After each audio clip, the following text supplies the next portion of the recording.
After students, तो जो अगला टॉपिक आपका करना है हमने वो है बच्चे types of collision. Types of collision हमने पढ़ना है, तो हम हेडिंग डालेंगे इसमें टाइप्स ऑफ कोलिजन, COLLISION। तो बच्चे देखिए, इसमें आपके बेसिकली आपके कोलिजन के दो टाइप्स हैं। तो पहली टाइप है आपकी बच्चे इलास्टिक कोलिजन, और जो दूसरा वाला है बच्चे आपका दूसरी टाइप आती है वो होता है बच्चे इन इलास्टिक कोलिजन। तो आपके पास दो टाइप के कोलिजन के टाइप्स हैं। फर्स्ट है आपका इलास्टिक कोलिजन और सेकंड है आपका इलास्टिक कोलिजन। तो सबसे पहले हम इलास्टिक कोलिजन को पढ़ेंगे बच्चे, इलास्टिक कोलिजन को। तो देखिए बच्चे, इलास्टिक कोलिजन क्या है, तो उसकी हम सबसे पहले डेफिनेशन लिखेंगे, फिर उसका एग्जाम्पल और फिर उसके कैरेक्टरिस्टिक्स। तो सबसे पहले हम डिफाइन करेंगे कि इलास्टिक कोलिजन होता क्या है। तो ऐसा कोलिजन जिसमें no loss of kinetic energy हो, यानी कि इसको कैसे डिफाइन करेंगे, a collision in which there is no loss of kinetic energy. उस टाइप के कोलिजन को हम क्या कहेंगे बच्चे, इलास्टिक कोलिजन। समझ रहे हैं इस बात को बच्चे, में क्या कहने का मतलब क्या है मेरा, कि अगर आप कोई कोलिजन है जिसमें कोई काइनेटिक एनर्जी बिल्कुल भी लॉस नहीं हो रही आपकी, मतलब उसका क्या है कि आपकी बिल्कुल भी zero loss of kinetic energy है, तो वो किसकी टाइप आएगी, हमारी जो हमारी फर्स्ट टाइप है इलास्टिक कोलिजन। अब इसको समझिए, जैसे मेरे एक ए व्हीकल है और मेरा दूसरा व्हीकल है बी व्हीकल, ये दोनों आपस में कोलाइड हो जाए, इनके बीच में टकराव हो जाए, क्रैश हो जाए, तो उसके बाद क्रैश होने के बाद भी अगर वो सेम काइनेटिक एनर्जी 1/2 mv² जो इनकी पहली थी और बाद में भी उनकी वेलोसिटी काइनेटिक एनर्जी जो रहे सेम रहे, मतलब शुरू में जो इसकी काइनेटिक एनर्जी ए बॉडी की थी, लेट इट बी मैं कहता हूँ 20 जूल थी, और बाद में कोलिजन इसकी 30 जूल थी।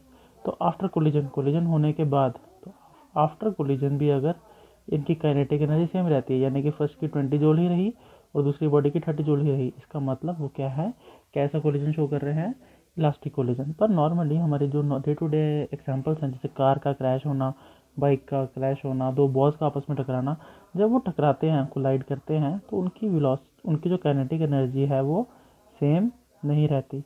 इसका मतलब क्या है, तो जो नॉर्मल केसेस हैं कोलिजन के वो एग्जिस्ट नहीं करते, जो हम लोग मतलब नॉर्मल कहते हैं। तो फिर इसका मतलब अगर ये टाइप है तो कोई ना कोई तो इसको शो करता होगा। तो जो ये वाला टाइप का कोलिजन है हमारा इलास्टिक कोलिजन बच्चे, तो इलास्टिक कोलिजन कोष कौन किसके अंदर हम ऑब्जर्व कर सकते हैं, बेसिकली किसके बीच में होता है, ये होता है सब एटॉमिक पार्टिकल्स, सब एटॉमिक पार्टिकल्स, यानी कि जो जो चीज़ें एटम के अंदर हैं, सब एटॉमिक पार्टिकल्स में जो जो चीज़ें एटम के अंदर हमारे एग्जिस्ट करती हैं वो हमारी क्या शो करती हैं, उनके बीच में हमारा कैसा कोलिजन होता है, इलास्टिक कोलिजन। किसके बीच में होता है, इलास्टिक कोलिजन। और एक स्पेशल टाइप की हमारी बॉल्स होती है जिन्हें हम कहते हैं आइवरी बॉल्स। गूगल पे सर्च कीजिएगा, आपको उसकी डायग्राम मिल जाएगी कैसी होती है ये।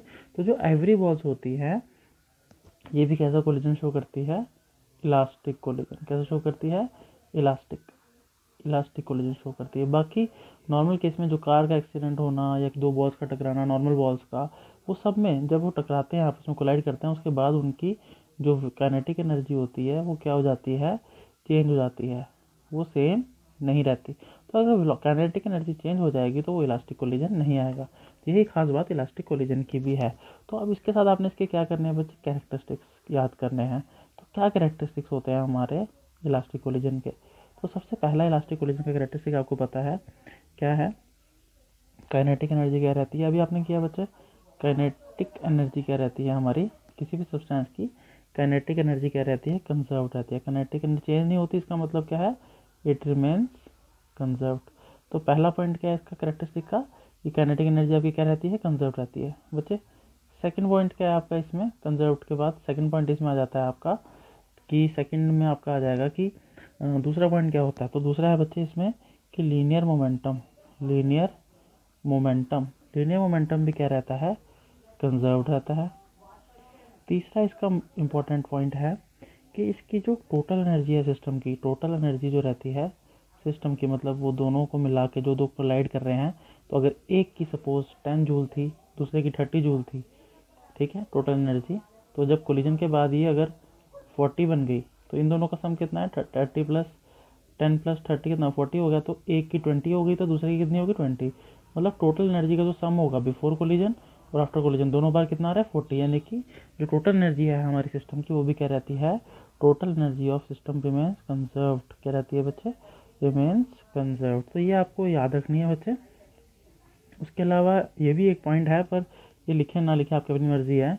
ये होता है बच्चे बेसिकली जो फोर्सेज इन्वॉल्व होती है हमारी इलास्टिक कोलिजन में, फोर्सेज इन्वॉल्व होती हैं जो हमारी किसमें बच्चे, in elastic collision, in elastic, इसी का मतलब है इलास्टिक कोलिजन में, वो कैसी होती हैं, मस्ट बी कंजर्वेटिव फोर्सेस। ये कंजर्वेटिव फोर्सेस आपको पता है जो इनिशियल और फाइनल पाथ पे डिपेंड करती है और पाथ पे डिपेंड नहीं करती, इनिशियल और फाइनल कंडीशन पे डिपेंड करती है और पाथ पे डिपेंड नहीं करती।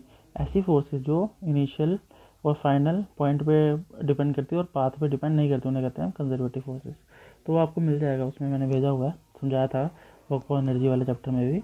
और दूसरी होती है नॉन कंजर्वेटिव फोर्सेस, तो वो इनिशियल और फाइनल कंडीशन पॉइंट पे डिपेंड नहीं करती, पर डिपेंड करती है कैसे पाथ से हमने ट्रैवल किया है।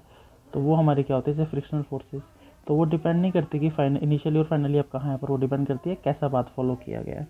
तो ये हमारा आता है बच्चे elastic types of, elastic collision आ गया हमारा। इसके बाद जो आपका दूसरा टाइप आता है बच्चे इलास्टिक कोलिजन के बाद, वो है हमारा जो सेकेंड टाइप है, that is in elastic collision.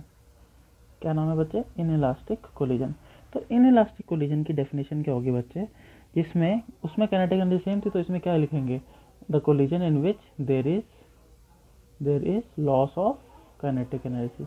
तो इस वाले टाइप में क्या होता है, लॉस होता है किसका, काइनेटिक एनर्जी का। वो हमारी कौन सी होती है, हमारी इनइलास्टिक कोलिजन। कौन सी टाइप होती है बच्चे, इनइलास्टिक कोलिजन। तो अब इसमें काइनेटिक एनर्जी लॉस होती है, ठीक है। तो अब इसका एग्जांपल क्या होगा बच्चे, जैसे आपने इसका एग्जांपल लिख देना है। इसका एक एग्जांपल होगा, बच्चे, जैसे हम एक बॉल को एक हाइट से ड्रॉ करते हैं, एक बॉल को आप हाइट से ड्रॉप करते हो नीचे की तरफ, ठीक है। तो उस समय क्या होता है, जब वो यहाँ टकराती है, मतलब जैसे आप एक बॉल को हाइट से फेंको, ये ऊपर तो नहीं आ पा रही, पर बॉल ऊपर आती है, पर क्या वो बॉल वापस उस पोजीशन तक जा पाती है, नहीं। वो आधी लेवल तक राइज करेगी या उससे थोड़ा सा कम तक राइज करेगी, पर बिल्कुल सेम पोजीशन तक वापस राइज नहीं कर पाती। इसका मतलब क्या है बच्चे, कि कोलिजन के बाद इसकी काइनेटिक एनर्जी लेस हो जाती है। जितनी काइनेटिक एनर्जी से वो नीचे गिरा है, उतनी काइनेटिक एनर्जी से ऊपर नहीं चढ़ पाता, इसलिए वो पूरी सेम हाइट तक राइज नहीं कर पाती। तो इसका एग्जाम्पल क्या लिखेंगे, if a ball is dropped from a certain height, उसको हम हाइट से अगर ड्रॉप करें, तो बॉल को हम हाइट से जब ड्रॉप करते हैं तो it is unable to rise, कहाँ तक राइज नहीं कर पाती, तो इट्स जो उसकी ओरिजिनल हाइट थी वहाँ तक वो राइज नहीं कर पाती। इसका मतलब क्या हुआ, there is loss of kinetic energy. It means there is some loss of kinetic energy का लॉस होगा, ठीक है बच्चे। ये आपका आ गया इसका एग्जाम्पल है। अब इसे कैरेक्टरिस्टिक्स पे आ जाइए। तो इसके कैरेक्टरिस्टिक्स क्या हैं बच्चे इलास्टिक कोलिजन के, तो कैरेक्टरिस्टिक सबसे पहला कैरेक्टरिस्टिक क्या है इसका, कि लीनियर मोमेंटम इसमें भी क्या रहता है, कंजर्व, जो पहले में भी था इसमें भी रहता है, same to same. Total energy इसमें भी कंजर्व रहती है, जो पिछले में थी कंजर्व, ये भी कंजर्व रहती है। तो फर्क क्या है, सिर्फ इसमें काइनेटिक एनर्जी नहीं कंजर्व होती, इज नॉट तो काइनेटिक एनर्जी कंजर्व नहीं रहती। और चौथा आप लिखना चाहें आपकी मर्जी है। तो इस केस में फोर्थ क्या आता है, तो इसमें आपकी जो फोर्सेज इन्वॉल्व होती हैं, फोर्सेज वो कैसी होती है, नॉन कंजर्वेटिव